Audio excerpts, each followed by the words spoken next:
Alright, how y'all doing? How y'all doing? I just finished the Uriel build video, uploaded that a minute ago. This is the Loki build. I know what y'all probably saying, which is nobody. Why the heck are you using Loki? And that's a fair statement. But this man Loki with this build go absolutely crazy. Got my own homie as a testimonial here. Say hey.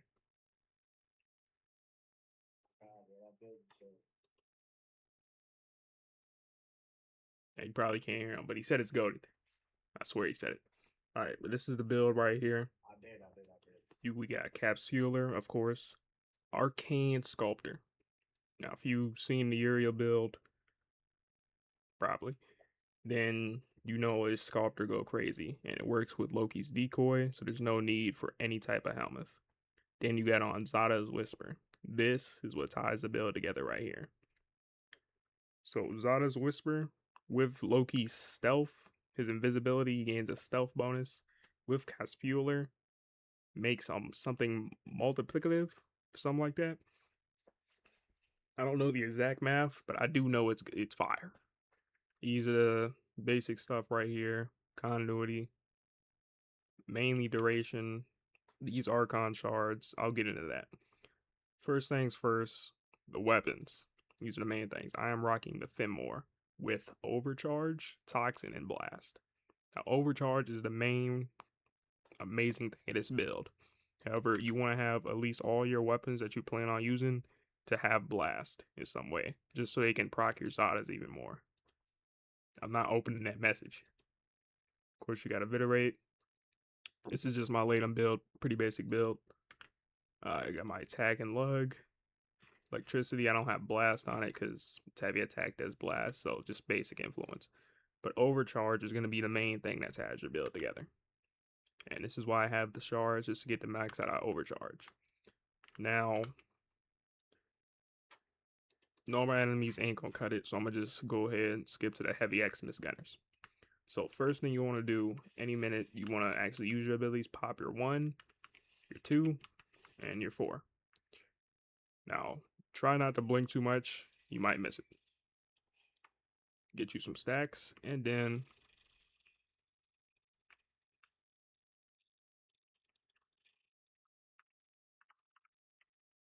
just stack it up a little bit. I don't know why I went to my operator. As you can see, just absolute carnage, just damage numbers everywhere. On heavy Xmas. Now you do this on some basic enemies. Make sure your invisibility on. Rip them to shreds. Rip them to shreds. Just like that. And of course you got your bait and switch. Always want to use that. Now your primary ain't the only thing you got. Cause secondary can do just as good, if not better. And of course, you want to make sure you got your melee too. And bow. Now just like with Uriel, go ahead and go into a survival so you can see this. The pet I use on Loki, the best pet for this build, I would say would 100% be a hound. This is just my hound build, mainly made for just doing pure damage and stuff like that. But let me take y'all into a survival right quick. But every weapon that you want to have on this Loki build has to have blasts, just to be proccing your Zadas more. Like, it benefits like crazy. And of course, you want to make sure it's going to be, when you first get into a mission, I'll show you, you're not going to have your full overcharge, because you'll actually have to get the energy up. But once you get it up, and just keep, anytime you want to use a skill, pop your first ability to activate Sculptor, and just use anything like that. So pop it first, boom, boom, got all the abilities. It is sort of difficult to hit headshots sometimes, but don't worry about that. You'll get the hang of it. And then just rip and tear, just rip on through them. And being honest, my homie here actually, because we both knew that Loki wasn't like crazy, kind of just a frame. So of course, he bought the Loki for me just so I can try and do something with it. And of course, it took me a while to actually figure Loki out. I barely know anything really about this frame still, but I do know this build is, ooh, this build terrible. Ooh, go crazy with that Fenmore. As you can see, my Hound just nuking too. And of course, you got the bait and switch. You can always pop your bait and switch. Just remember to always pop your first ability before you use anything. Even a normal Fenmore, even without its incarnate, just like that, that blast gets to him. And now you can see it with the, I'm gonna show you with the full-on overcharge, because look at that. Realistically, you don't have to use the 4 blue shards. You can honestly pop on 4 red shards for anything if you really want. Like either duration, just to get more out of a bait and switch. I barely have to use it because I'm lazy. But you can pop it on. Or you can just do 4 red shards for this pure whatchamacall, pure strength. As you can see here, just rip on through them. Just like your Uriel, when I was testing it before, I did take it in survival. And my homie already told him, because there was a Hildren there, and I think a Valkyrie, and I had more damage than basically both of them. But I low-key think they just sucked. Like, I think they builds just sucked. So, don't, if you use this build, don't assume you're finna be doing more than a Hildren. Possibly. But build's pretty simple. Just keep shooting that gun. Basically makes him a D1 weapon platform. Nothing crazy like Side 09, but you can still do some nice things with it. Get you some good damage. Good nuking with the Hound too. Build go crazy. And of course, you get all your survivability from bait and switch. If you really, get low, which you probably shouldn't, bait and switch. Just pop that thing.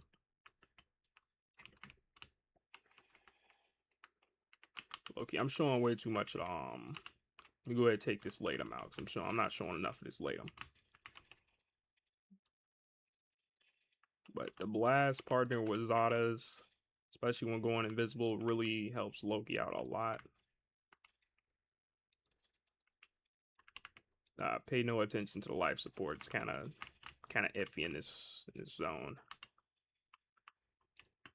As you can see, actually, if you are using the Latum though, make sure you're using bait and switch more, especially if you ain't got on sure-footed, because you will be staggered basically every hit. Especially with that incarnate.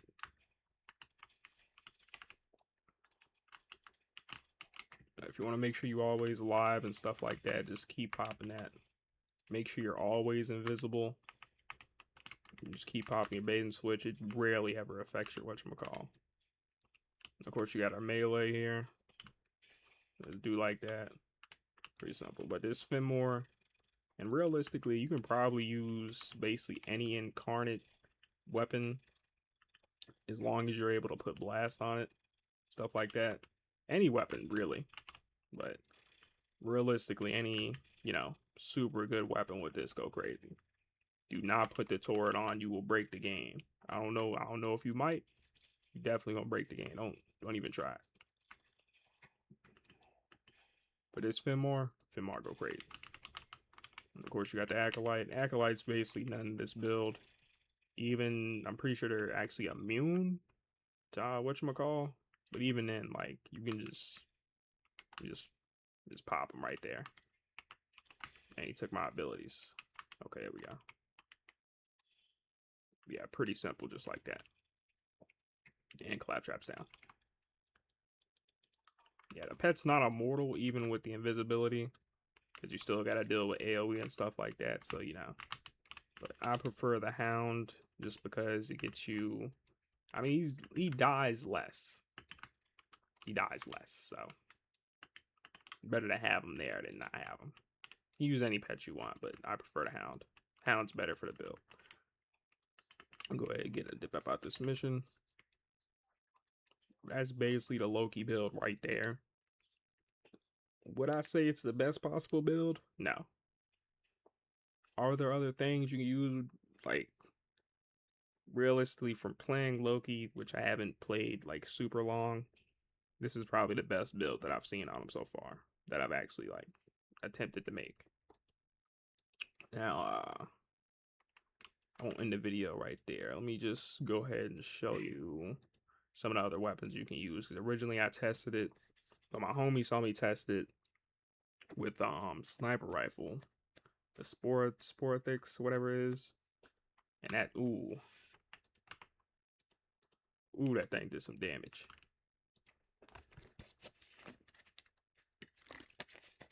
But the only reason I didn't include it in this build was because like I took it in multiplayer and it wasn't, what's the word I should use? It wasn't not as good. It was harder to hit. But I'll just show y'all here. And wow. Yeah, this thing goes absolutely crazy. I think this one, I don't think this is my blast one. Not the last one yet. And then of course you can use Torrid if you want. Blast corrosive. Pop it. Pop that.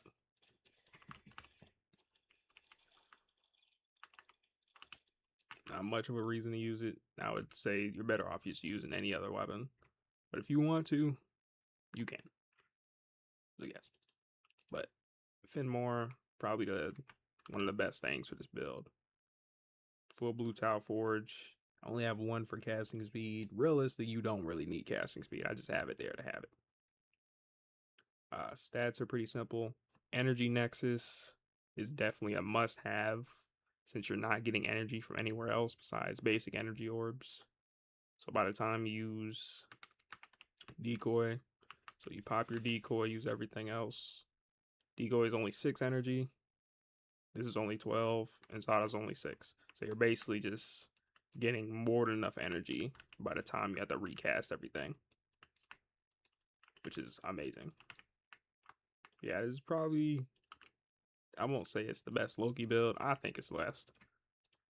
I'll slightly say that. But it's a Loki build right here. See the drip, see the drip.